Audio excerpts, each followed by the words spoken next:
From Hollywood, it's time now for Bob Bailey as Johnny Dollar. This is Lieutenant Gomez of the Santo Tomas Police Department. Oh, yeah, Lieutenant. I have been trying to reach you for some time.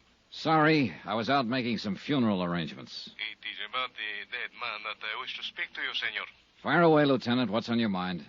Precisely the question I was about to ask you. What do you mean?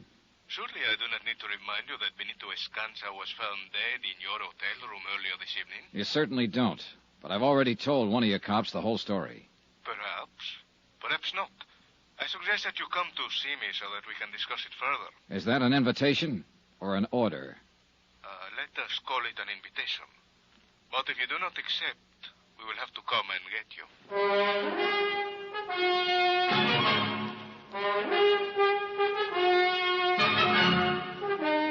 Tonight and every weekday night, Bob Bailey in the transcribed adventures of the man with the action-packed expense account, America's fabulous freelance insurance investigator. Yours truly, Johnny Dollar.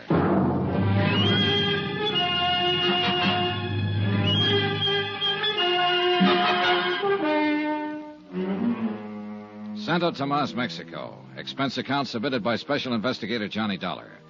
To the Home Office, Northeastern Fidelity and Bonding, Hartford, Connecticut. The following is an account of additional expenses during my investigation of the Alvin Summers $75,000 embezzlement case. Item 6, $25 American. Funeral and burial expenses for Benito the bellboy. Somebody had to do it, and he apparently had no family. After I made the arrangements with the town's undertaker, I went back to my room and received Lieutenant Gomez's polite but firm invitation to drop in on him. So I went on down to police headquarters. Sit down, Senor Dollar. Thanks, Lieutenant. So?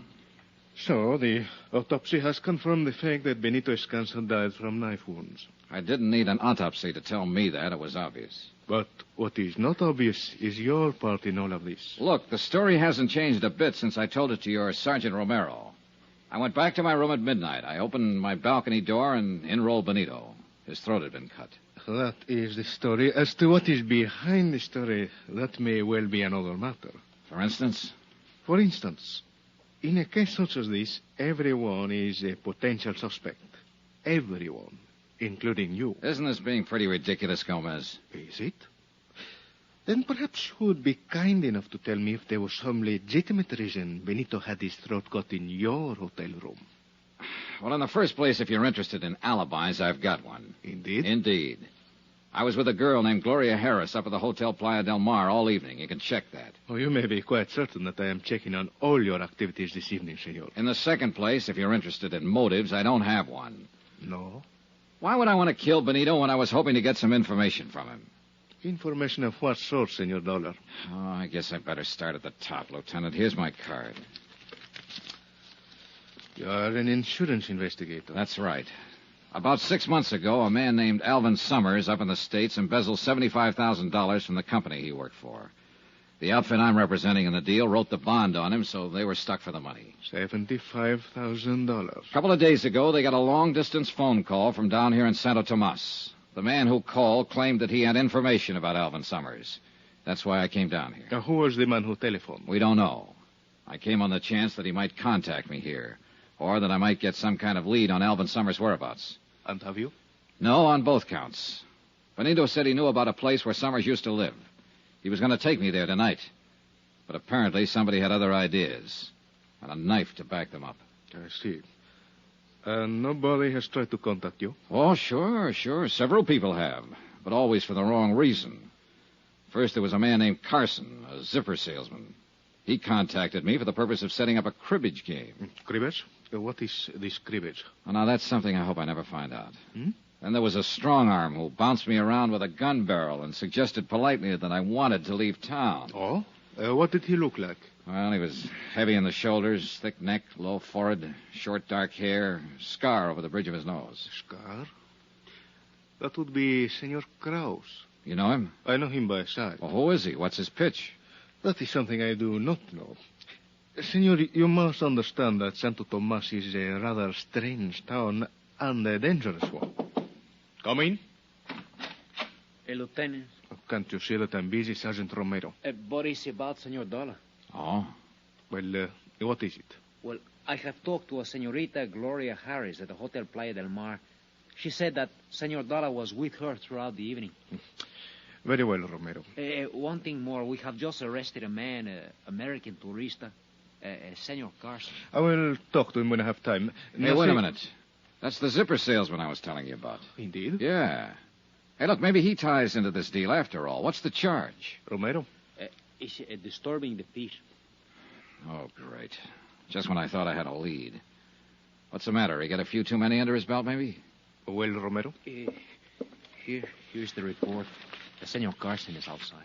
Gracias. That will be all. I will talk to the man. Si, Lieutenant.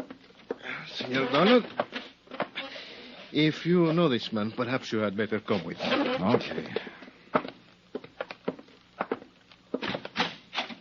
Dollar! Say, I'm sure glad to see you. Hiya, Carson. What seems to be the trouble? Well, it wasn't as much as they made it, Dollar.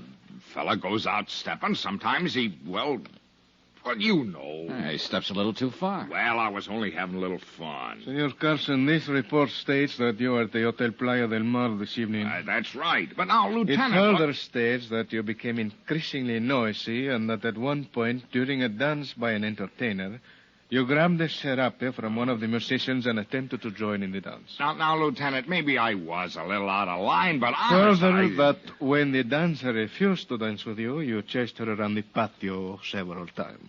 Trying to sell her a zipper, maybe? Oh, no, Dollar, let up on a guy, will you? And that finally, when the musician attempted to get his serape away from you, you broke his guitar over his head. Say, when you get going, you're a real tiger, aren't you? Are these things true, Senor Carson? Well, I suppose the facts are correct, but they sound different somehow down here. I was just trying to have a little fun, you know. See, Sergeant Romero will conduct you to the magistrate. Romero! Well, Dollar, you're just going to stand there and not do anything? After all, we both live at the same hotel, and... And? Oh, you're a big help. What'll happen to him, Lieutenant?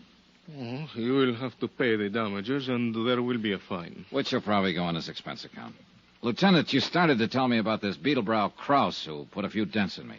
I started to say that before the people from Mexico City built the new hotel, this town unfortunately used to be something of a haven for undesirable characters from the United States. Fugitives, huh? Some of them still remain. And although I know very little about Senor Krause, it is probable that he is one of them. Could be. You say that he and Senor Carson are the only ones who have made any effort to contact you? Yeah, except for Gloria Harris, of course. I still haven't found out what's on her mind. I mean, what else is on her mind. She says she's down here on a vacation. Indeed. In that case, it has certainly been a long vacation.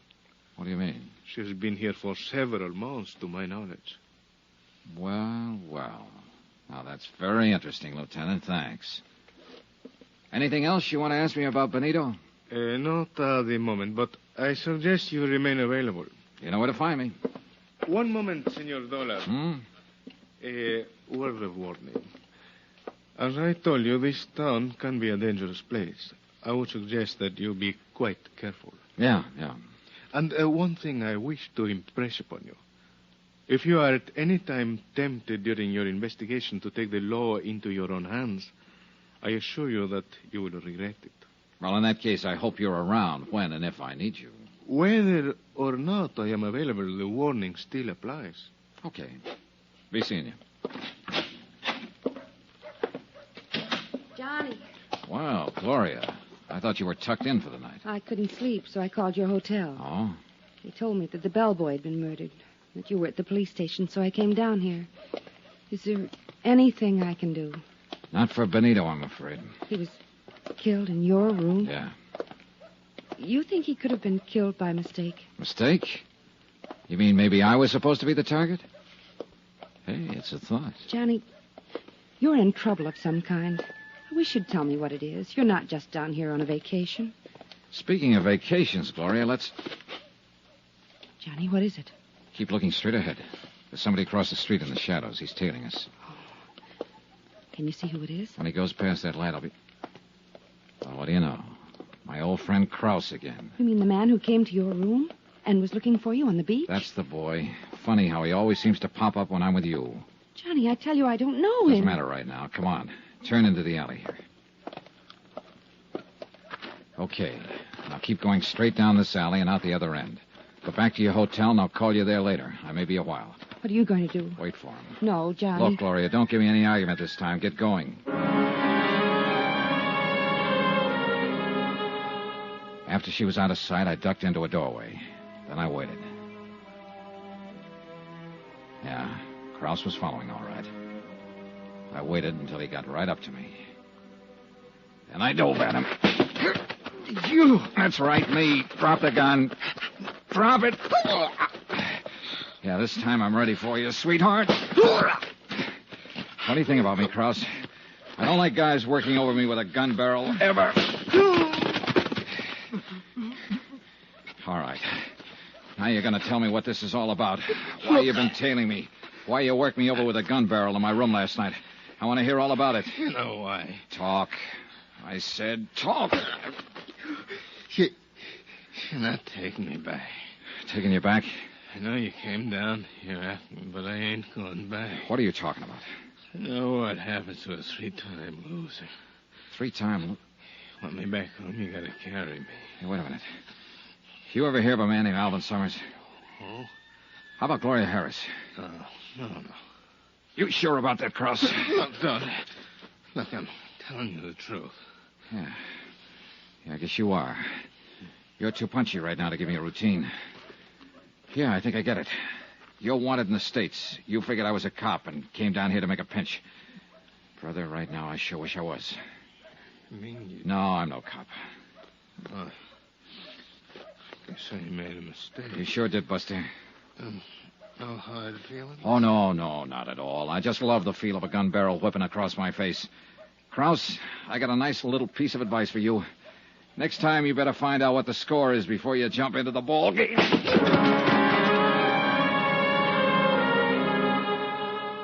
I left him there in the alley and went back to my hotel. Then, just as I was about to open the door to my room, I heard someone moving around inside. I went quietly down to the end of the hall, out the window, then eased along the balcony back toward my room.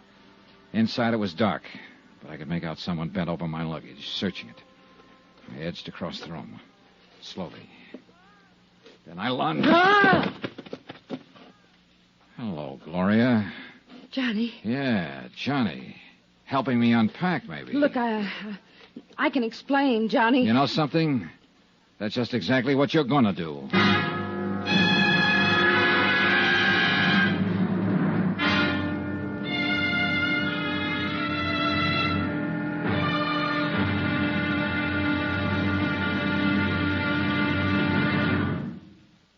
There'll be another exciting episode in our story of the Alvin Summers matter tomorrow. Tomorrow night, how to fall into a trap in one easy lesson.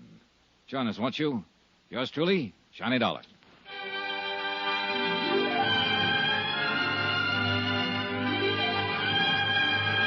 Yours truly, Johnny Dollar, starring Bob Bailey, is transcribed in Hollywood. Written by Robert Reif, it is produced and directed by Jack Johnstone. Be sure to join us tomorrow night, same time and station, for the next exciting episode of Yours truly, Johnny Dollar. Roy Rowan speaking.